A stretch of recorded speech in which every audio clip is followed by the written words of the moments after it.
আমি বদরে গেলাম। কোথায়? বদর। আসহাবে বদরিন, যেই বদরি সাহাবীদেরকে কেন্দ্র করে আপনারা কাফেলা তৈরি করেছেন, আমি সেই বদরে গেলাম। বদর হচ্ছে মদিনা মুনাওয়ারা থেকে 157 কিলোমিটার দূর। 157 কিলোমিটার দূরে বদর। পবিত্র কোরআনের নামটি আল্লাহ উল্লেখ করেছেন, ওয়ালাকাদ নাসারাকুমুল্লাহু বিবাদরি ওয়া আনতুম আদিল্লা। আল্লাহর কুদরতের এক বহিঃপ্রকাশ ঘটেছে এই বদরে। সেই বদরে আল্লাহ বলছেন, আমি তোমাদেরকে সাহায্য করেছি যখন তোমাদের সংখ্যা ছিল কম। 313 জন সাহাবী, 9 জনে মিলে একটা লাঠি। কয়জনে? সবাই বলেন। 9 জনে মিলে একটা লাঠি যদি হয়, তাহলে 313 জনের ভাগে কয়টা লাঠি? একজন যুদ্ধ করলে 8 জনকে বসে থাকতে হয়। অথচ তার বিপরীত সেখানে কাফের মক্কা থেকে যারা এসছে যুদ্ধ করার জন্য, তাদের সংখ্যা হলো 1000-এর উপরে, এবং প্রত্যেকেই সশস্ত্র, প্রত্যেকের হাতে তরবারি আছে, প্রত্যেকের হাতে তার যুদ্ধের সকল সামগ্রী আছে। সম্মানিত সুধী, এই যুদ্ধের ময়দানে নবী করিম সাল্লাল্লাহু আলাইহি ওয়াসাল্লাম নামতে চান নাই। তিনি এই যুদ্ধে অংশগ্রহণ করবেন, এটা একটা যুদ্ধ হবে, তিনি যুদ্ধ করতেই চান নাই। কিন্তু কত বড় হায়ানা! মক্কা থেকে নবী চলে এসেছেন মদিনায়। মক্কা থেকে এই বদরের দূরত্ব হলো 260 কিলোমিটার। 260 কিলোমিটার পথ। এত দূরে এসে তারা মুসলমানদের উপরে আক্রমণ করবে। নবী করিম সাল্লাল্লাহু আলাইহি ওয়াসাল্লাম তার চাচা আবু জাহালকে বলছিলেন যে, চাচা, এই যুদ্ধটা না হওয়াই ভালো, আপনি চলে যান, আমি আমার দেশ পাহারা দিচ্ছি, আমার দেশে কাউকে আমি ট্রানজিট করে মুসলমানের বিরুদ্ধে কোনো মরণাস্ত্র বহন করতে দেব না। কিন্তু আবু সুফিয়ান, তার নামে একটা প্রোপাগান্ডা হয়েছে যে তাকে মুসলমানরা ধরে বসেছে, যে কারণে সেদিন আবু জাহাল, উতবা, সাইবা, উকবা ইবনে আবি মুআইদ, উমাইয়া ইবনে খালদ, এরা সবাই মিলে এই যুদ্ধের মধ্যে তারা হাজির হয়েছে। সাথে কত? 1000 সৈন্য। সম্মানিত সুধী, আমার নবী সাল্লাল্লাহু আলাইহি ওয়াসাল্লাম বললেন, এই যুদ্ধের মধ্যে আপনজনের মধ্যে যুদ্ধ, এটা বদনাম হবে চাচা। কিন্তু চাচা আবু জাহেল, এমন আবু জাহেল এত মূর্খ যে নিজের পরনের সকল বস্ত্র সে খুলে ফেলল। এত বড় নির্লজ্জ মানুষ, এত বড় হায়াবিহীন একটা মানুষ, সমাজের মধ্যে একজন মানুষ, গোত্রের সম্মানীয় ব্যক্তি, সে যদি সব কাপড় খুলে বিবস্ত্র হয়, তাহলে সে কি মানুষের মধ্যে থাকে না পশু হইয়া যায়? আপনার কথা বলেন না কেন? নবীজি অবাক হয়ে গেলেন। আরবের নিয়ম হলো, যখন কেউ যুদ্ধ করবেই তখন সে কাপড় খুলে ফেলে। নবীজি দেখলেন যে চাচা তো কোনো মতি আমার প্রস্তাব নিলেন না। ঠিক আছে, যুদ্ধ শুরু হয়ে যাবে। 313 জন নবীর সাহাবী, এদের অস্ত্র নাই, শস্ত্র নাই, যুদ্ধের সামগ্রী নাই। ঠিক এই মুহূর্তে আবু জাহাল তার সৈন্যদেরকে বলল যে, তোমরা সবাই রেডি হও, যুদ্ধের প্রস্তুতি। এখন এই কয়েকজন মুসলমানকে মারতে বেশিক্ষণ সময় লাগবে না। কিন্তু অবাক কাণ্ড, এরা সবাই মিলে বলছে যে আমরা যুদ্ধ করব না, আমরা যুদ্ধ করব না। আবু জাহাল বলছে, যুদ্ধ করবে না কেন? সৈন্যরা বলছে, যুদ্ধের জন্য আমাদেরকে যে কথা বলে আনা হয়েছে যে মুসলমান অল্প কয়েকজন, ধরবো, মারবো, মাটির পকেটে ঢুকাই দিয়ে মদিনা দখল করে চলে যাব। কিন্তু এখানে এসে দেখছি যে মুসলমান, হাজার হাজার মুসলমান। কাফেরদের চোখে কাফেররা মুসলমানদেরকে হাজার হাজার দেখতেছে। সম্মানিত সুধী, আবু জাহাল বলে উঠল, কি কও তুমি? দেখেন আপনি নিজেই। আবু জাহাল যখন মুসলমানদের দিকে তাকালো, দেখে একই অবস্থা, অসংখ্য মুসলমান, 313 জন নয়। আবু জাহাল বলছে, কিরে, সবার চোখ কি দেড় ব্যাটারি হয়ে গেল? আমরা কি একজনকে 2 জন দেখতেছি? বড় কঠিন ব্যাপার। আপনাদের জানা উচিত, এই বদরের যুদ্ধে কিন্তু প্রথম আবু জাহালের সৈন্যরা যুদ্ধ করতে চায় নাই। শেষ পর্যন্ত আবু জাহাল বলছে যে আমি দেখি, তোমরা যেও না, তোমরা মক্কায় ফিরো না, যুদ্ধ করব। তো সবাই মিলে বলছে যে তাহলে কি করা যায়, আমরা এখানে যুদ্ধ করব না, মুসলমানের সংখ্যা কম নয়, অনেক। আবু জাহাল বলছে তাহলে একজন লোক ভিতরে পাঠাই দেই, দেখি খবরটা নিয়ে আসুক, গুনে আসুক কয়জন মুসলমান, আমরা বোধহয় দেড় বেটারি ঠিক মতো দেখতেছি না।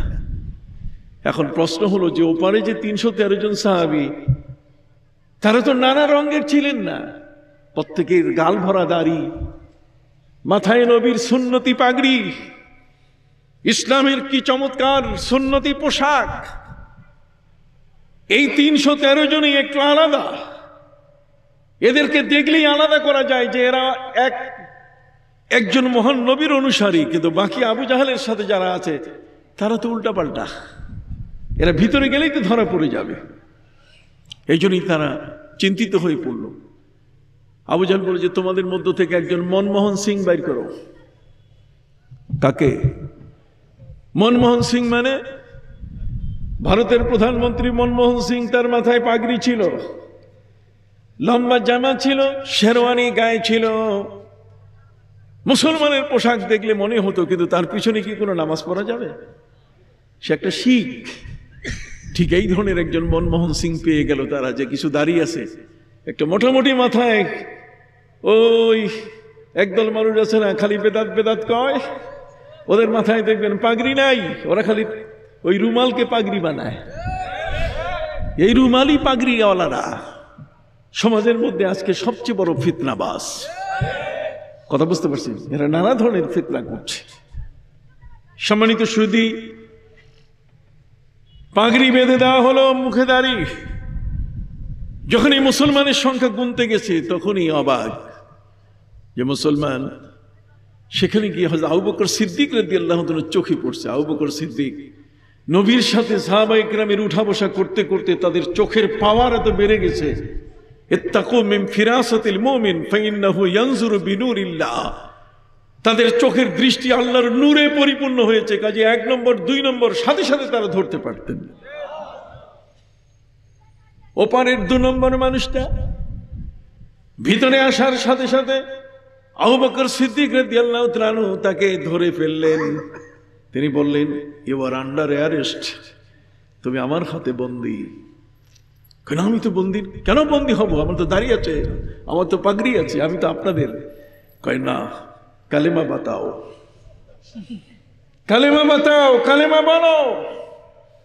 এখন তো সারা জীবনে কলেমা শুনছে ভিন্নটা, সে কলেমা পড়া শুরু করলো, ইন্না লিল্লাহি ওয়া ইন্না ইলাইহি রাজিউন।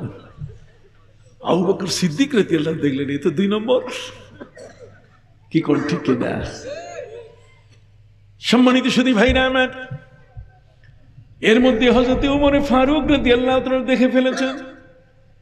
জিজ্ঞেস করেন, আবু বকর কেডা? এটা কে? আবু বকর সিদ্দিক রাদিয়াল্লাহু তাআলা, এটা তো 2 নম্বর, এটা কলেমা জানে না। কথা বলেন, ওটা ওপার থেকে এসছে আমাদের সংখ্যা গণবার জন্য। আবু বকর সিদ্দিক রাদিয়াল্লাহু তাআলা বলে, যে জিজ্ঞেস করলাম যে তোমরা কতজন, ও বলে না। হযরত ওমর ফারুক রাদিয়াল্লাহু তাআলা বললেন যে তাহলে আবু বকর আমাকে দিয়ে দেন, রিমান্ডে নিয়ে নেই। কথা কন না, রিমান্ডে নিয়ে নেই। রিমান্ডে নিলে কাফেরদের সংখ্যা কতজন ওরা মক্কা থেকে আসছে হিসাব পাওয়া যাবে। যদি একে ঠিক মতো পড়ে, ফাদরিবুহু ফাওকাল আনাক ওয়াদরিবু মিনহুম কুল্লা মানান। ইসলামের শাস্তি হলো কাফেরদের জন্য ঘাড়ের উপরে মারতে হবে আর জন্টে জন্টে পিটাইতে হবে। কাজেই হযরত ওমর রাদিয়াল্লাহু তাআলা বলেন যে এখন আমি শুরু করে দেই। হযরত আবু বকর সিদ্দিক রাদিয়াল্লাহু তাআলা বলেন যে না, আমি ওমর তোমার রিমান্ডে আমি দিতে পারি না, যেহেতু এখানে মোবাইল কোর্ট এর মহান বিচারপতি আমার নবী উপস্থিত আছেন। কাজে নবীজির কাছে দেই। নবী করিম সাল্লাল্লাহু আলাইহি ওয়াসাল্লাম বলছেন, কে? আবু বকর সিদ্দিক ওমর ফারুক বলে, তো 2 নম্বর ওপার থেকে আসছে। আবু বকর সিদ্দিক ওমর ফারুক দুজনে নবীর সামনে। আবু বকর সিদ্দিক বলছেন, হুজুর ওমর তো তারে রিমান্ডে নিতে চাইছে, আমি দেই নাই। নবীজি বলেন, না, রিমান্ডে এইভাবে দেওয়া যাবে না। থাপ্পড়, কিল, ঘাড়ে মারা, জয়েন্টে মারা, এই রিমান্ড ইসলাম এটাকে অনুমোদন করে। এটা যুদ্ধের ক্ষেত্রে এমনটা হতে পারে। রিমান্ডের মূল উদ্দেশ্য হচ্ছে তথ্য বের করা। তোমরা তার কাছ থেকে তথ্য বের করতে চেয়েছো যে কতজন কাফের সংখ্যায় ওপারে আছে, সেই রিমান্ডের দায়িত্ব আমি নবী নিলাম। নবীজি তার সাথে সুন্দর আচরণ করলেন। নবীজির জেল কোট বড় চমৎকার। তাকে নবীজি জিজ্ঞেস করলেন যে তুমি কেমন আছো? কই ভালো আছি। ভালো আছো? তোমার বাড়ি কোথায়? কৌমুখানে। তোমার চাচা তোমার দাদা এই নাম না? আপনি চিনেন কেমনে? আমি চিনি না, সবাইকে চিনি। আসামি আশ্বস্ত হলো যে যার হাতে আমি বন্দী হয়েছি তিনি আমার বাপ দাদাকে চিনে, নিশ্চয়ই তিনি আমার সাথে ভালো আচরণ করবে। নবীজি বলছেন আমাদের সাথে খাও। লোকটি বলছে এইমাত্র খাইয়ে আমি ঢুকছি, ধরা পড়ছি। কই কি খাইছো? কই রুটি এবং উটের গোশত। তাহলে কয়টা উট জবাই হয়েছেও পারে? লোকটি বলে উঠলো যে 3টা উট জবাই হয়েছে। আমরা সবাই 3টি উট খেয়েছি। নবী করিম সাল্লাল্লাহু আলাইহি ওয়াসাল্লাম আবু বকর সিদ্দিক রাদিয়াল্লাহু তাআলা ডেকে বললেন, আবু বকর রিমান্ড শেষ। হযরত উমর বলছেন যে কিল দিলেন না, থাপ্পড় মারলেন না, মাথার উপরে চুল ধরে টানলেন না, ওরে কিছুই আপনি করলেন না, রিমান্ড শেষ হলো কেমনে? নবী করিম সাল্লাল্লাহু আলাইহি ওয়াসাল্লাম বলছেন রিমান্ড শেষ হয়েছে এই কারণে যেহেতু তথ্য দরকার, আমি তথ্য বের করে ফেলেছি। কিভাবে? তোমরা জানতে চেয়েছো ওই পাশে কাফের কতজন, তথ্য এসে গেছে আমার হাতে। সে বলছে 3টা উট সবাই মিলে জবাই করে খাইছে। তাহলে একটা উট খাইতে 350 মানুষ লাগে, তাহলে 3টা উট খাইতে 1000-এর উপরে লোক। তথ্য উদ্ধার করা এটাই তো উদ্দেশ্য, লোকটাকে আঘাত করা উদ্দেশ্য না। আপনি কি বুঝতে পারতেছেন ইসলামের আদর্শিক বিষয়গুলো? ইসলামের এই বিষয়গুলো আমরা অনেকটাই আমাদের আলোচনার মধ্যে নাই। দুনিয়ার বাজে কিসসা, গান, কতক্ষণ না, এগুলো নিয়ে আমাদের বক্তারা এখন ব্যস্ত আছে। এই জন্য এগুলোর উপরে আমরা এখন সেন্সর করছি। আগামীতে আমরা আমাদের পক্ষ থেকে এগুলোর উপরে সেন্সর করব যে না, এই ধরনের বক্তাদেরকে আর কখনো আনা যাবে না।